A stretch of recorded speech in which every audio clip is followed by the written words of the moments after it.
and good evening, and thank you so much for joining us on the Michigan Weather Channel. I'm meteorologist Eric Tallman here with an update on our forecast. It is going to be a rainy one.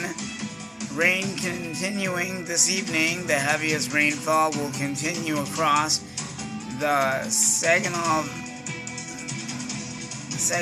Valley area.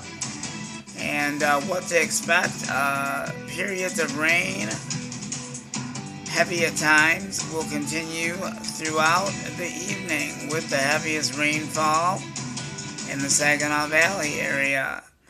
Rainfall amounts this evening ranging from 0.25 to 0.50 inches expected across all of southeast Michigan, with the greater than 0.50 inches possible across the Tri-Cities.